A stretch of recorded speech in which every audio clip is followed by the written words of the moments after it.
I start with the name of Allah, who is very kind and merciful. My name is Wasim Akhtar and I am from Sarkla. Today my topic of discussion is what will be the right solution of any question. देखें, जब हम question solve करते हैं तो उसका right solution क्या होता है. एक चीज़ जो पहले हम हर तरफ देखते हैं गलत आम है कि मैथ्स में हमारे पास आंसर्स नहीं होते.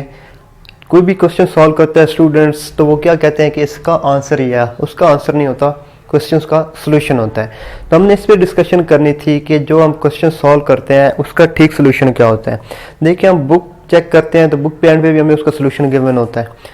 तो वहाँ पे ज़्यादातर बच्चे या जो हमारे स्टूडेंट्स होते हैं वो कंफ्यूज हो जाते हैं कि क्या अगर हमारा ये जो सॉल्यूशन था इससे मैच नहीं हो रहा था, क्या हमारा सॉल्यूशन गलत है. तो इस पर थोड़ी सी बात करनी थी. तो इंस्पिरेशन एकेडमी का जो मकसद यही था कि हम क्या करें, अवेयरनेस दें लोगों को कि मैथ्स के बारे में, मैथ कितना पढ़ना है, किस तरह पढ़ना है. तो इसमें एक मेन चीज़ आ रही थी कि जिसमें हमारे स्टूडेंट्स कंफ्यूज हो रहे थे कि किसी भी क्वेश्चन का सॉल्यूशन क्या होता है, एग्जैक्ट सॉल्यूशन. तो उस पर बात करते हैं. देखें, जो सबसे पहले चीज़ होती है, हमारे पास क्वेश्चन दो कैटेगरीज के होते हैं. हमारे पास जो इसमें फर्स्ट कैटेगरी आती है उस पर लिखा होता है जी सॉल्व दिस या दैट क्वेश्चन, एक ये होता है. तो दूसरा जो हमारे पास दूसरी कैटेगरी होती है इसी क्वेश्चन की, वो होते हैं जी हमारे पास प्रूव दैट, प्रूव और शो दैट.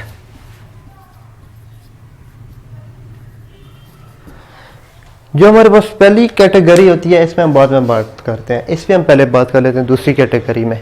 इसमें हमारे पास क्या होता है कि गिवन होता है क्वेश्चन और देन उसके सामने उसका सोल्यूशन भी गिवन होता है कि प्रूव दैट.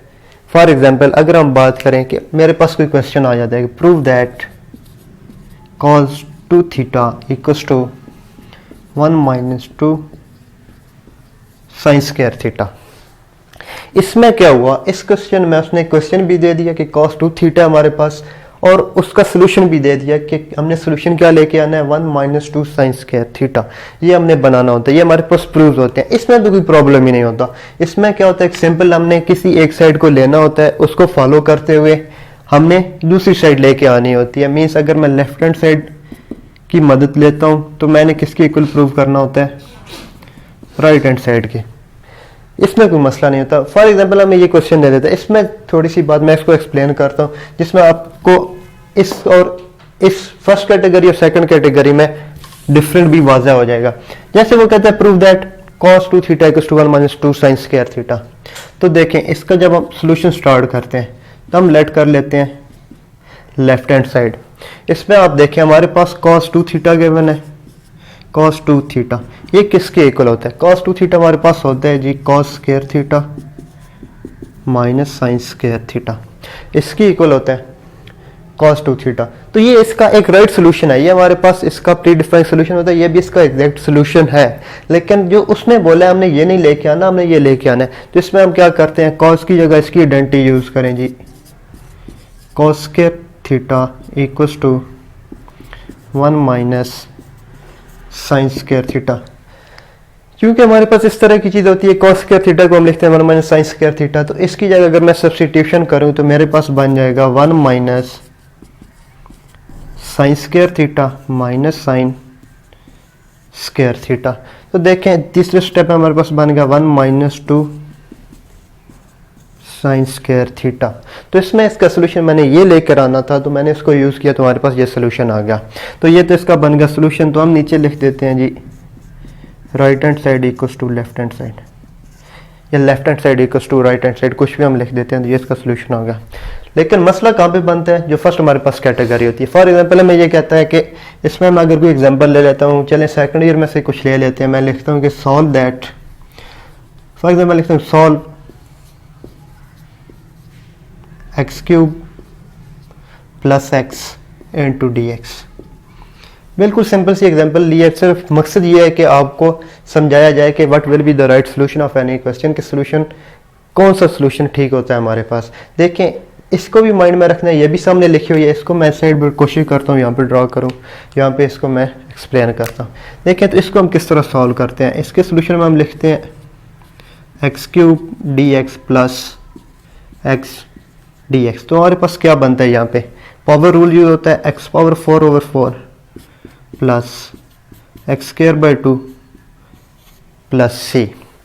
ये इसका एक सोल्यूशन बनेगा। जो इसका ये सोल्यूशन बना ये इसका सोल्यूशन ठीक है। देन इसके बाद फर्दर इसमें एक और चेंज आ सकती है कि इसमें क्या आ सकता है, इसका एलसीएम हम ले सकते हैं x⁴ प्लस x²। तो इस सारे का हमारे पास जो एलसीएम बनेगा वो हमारे पास बनता है 4, देन प्लस c आता है। ये इसका दूसरा सोल्यूशन बनेगा। ये सोल्यूशन भी हमारे पास क्या होता है, ठीक होता है। सॉरी मिस्टेक होगी यहाँ पे, ये इस तरह होता है। ये सोल्यूशन भी हमारे पास इसका ठीक सोल्यूशन है। जो तीसरा इसी का सोल्यूशन होता है वो हमारे पास बनता है x⁴ plus 2x² by 4 plus 4 into c। ये चीज़ बनी तो इसी चीज़ को हम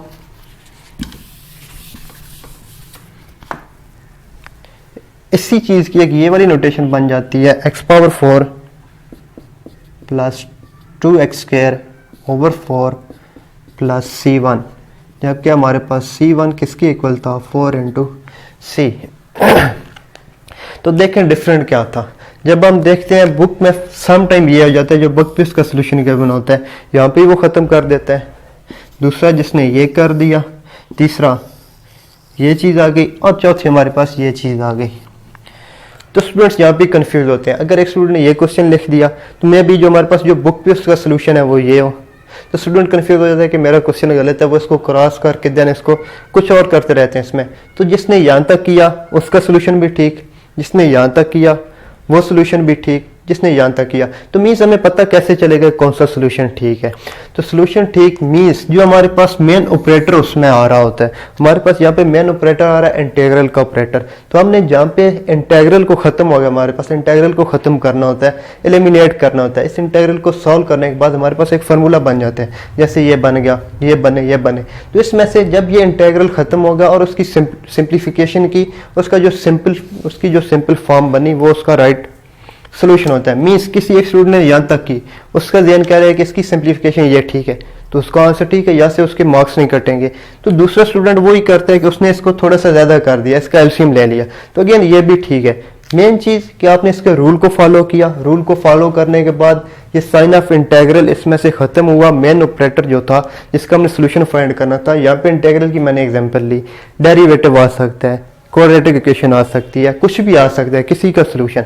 जो उसके रूल्स हैं, जो उसके मेन ऑपरेटर हैं, जब वो ख़त्म हो गए उसके बाद आपने उसकी एक सिंपल फॉर्म बना ली तो वो हमारे पास राइट सोल्यूशन होता है। तो ये जितने मैंने इसके सोल्यूशन लिखे 1 2 3 4 4 सोल्यूशन लिखे हुए, चारों ठीक है। कोई भी बंदा इसको चैलेंज नहीं कर सकता कि ये गलत है। आपने ये कर दिया ये भी ठीक, ये कर दिया ये भी ठीक। बुक्स में मुख्तलिफ नोटेशन यूज़ होती हैं, तो मुख्तलिफ नोटेशन को यूज़ करते हुए वो देते हैं, तो आपने उससे कंफ्यूज नहीं होना।